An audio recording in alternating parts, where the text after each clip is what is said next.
2025 সালের আইপিএল নিলাম কিন্তু ডিসেম্বরে হবে, কিন্তু 2025 আইপিএলে ঋষভ পান্তকে দিল্লি ক্যাপিটাল ছাড়তে পারে, আবার নাও ছাড়তে পারে, কোনো ঠিক নেই। শোনা যাচ্ছে ছাড়তে পারে, তবে এখন শেষ অবধি দেখা যাক। কারণ উমরান মালিককে সানরাইজার্স হায়দ্রাবাদ ছাড়তে পারে, তার কারণ খারাপ পারফরমেন্স করেছে, ওই জন্য অন্য দল নিতে পারে উমরান মালিককে। কেএল রাহুলও কিন্তু লখনৌ ছাড়তে পারে এবং আরসিবি তাকে কিনতে পারে। আর ঋষভ পান্তের ব্যাপারটা ভাবনা চিন্তা করে দেখতে হচ্ছে যে কি হয়।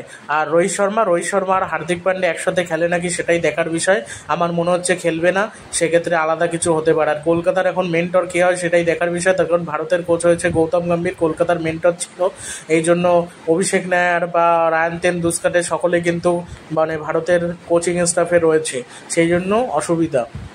এই জন্য কলকাতাকে এখন কোচিং স্টাফ তৈরি করতে হবে। আর কলকাতার সবথেকে বড় ক্ষতি হবে 2025 আইপিএল নিলামে অ্যান্দ্রে রাসেল হোক বা সুনীল নারিন হোক, এদেরকে ধরে রাখবে, বাট অনেক ভালো ভালো প্লেয়ার, ম্যাচ উইনার প্লেয়ারকে ছেড়ে দিতে হবে। সেই সব প্লেয়ারকে অন্যান্য দল নিতে পারবে, যেমন মিচেল স্টার সুনীল নারিনকে ধরেই রাখবে।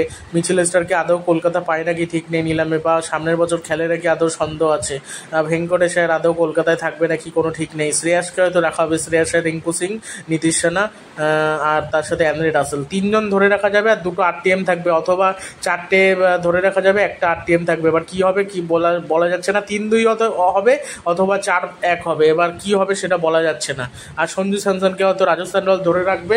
আর এদিকে রাহুল দ্রাবিড় তো ভারতের কোচ ছিল, কিন্তু রাহুল দ্রাবিড় এখন শোনা যাচ্ছে নাকি 2025 আইপিএলে নাকি রাজস্থান রয়্যালসের হয়ে কোচিং করাবে, এখন সেটাই হবে আর কি, শিওর সেটাই শোনা যাচ্ছে সূত্র মারফত।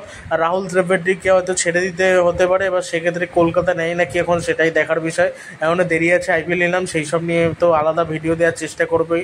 রবিচন্দ্রন অশ্বিনকেও ছাড়তে হবে রাজস্থান রয়্যালসে, চাহালকে হয়তো ধরে রাখতে পারে রাজস্থান রয়্যালস, আবার নাও ধরে রাখতে পারে। বিরাট কোহলি 2025 আইপিএল এক জায়গায় সূত্র মারফত জানা যাচ্ছে বিরাট কোহলি ক্যাপ্টেন হতে পারে, যদি কেএল রাহুলকে না নেয় সেক্ষেত্রে কিন্তু বিরাট কোহলি আবার ক্যাপ্টেন হতে পারে। 2021 সালে লাস্ট ক্যাপ্টেন্সি করেছিল বিরাট কোহলি, লাস্ট না পুরো সব ম্যাচে। আর 2022 না 23 মনে হয় মাঝে দু একটা ম্যাচে ক্যাপ্টেন্সি করেছিল, 23 বা 22 বোধহয় হতে পারে, সম্ভবত 23 হবে, 22 করেনি, 23 করেছিল।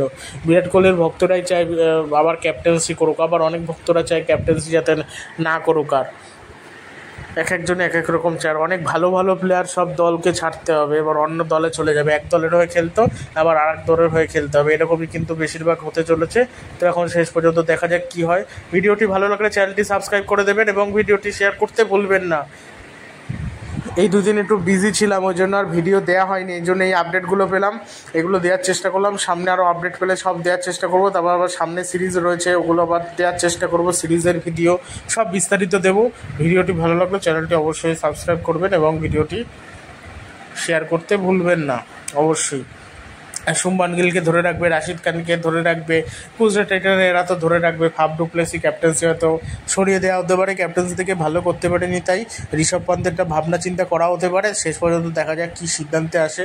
সিমরন হেটমায়ারকে ধরে রাখে নাকি সন্দেহ, হয়তো ছেড়ে দিল কম টাকা যদি পায়, এরকম কেন রাখলে তো বেশি টাকা দিতে হবে। আবার অনেক প্লেয়ার চাইবে যে আমি নিলামে উঠলে আমি বেশি টাকা পেতে পারি, তবে এটা কিন্তু মেগা নিলাম, তো এখানে বেশি টাকা ওঠে না প্লেয়ারদের। তাও অন্যবার 100 কোটি টাকা নিয়ে নিলামে প্রতিটা দল যায়, এবার 120 কোটি টাকা নিয়ে যাবে, সেটাই দেখার বিষয়।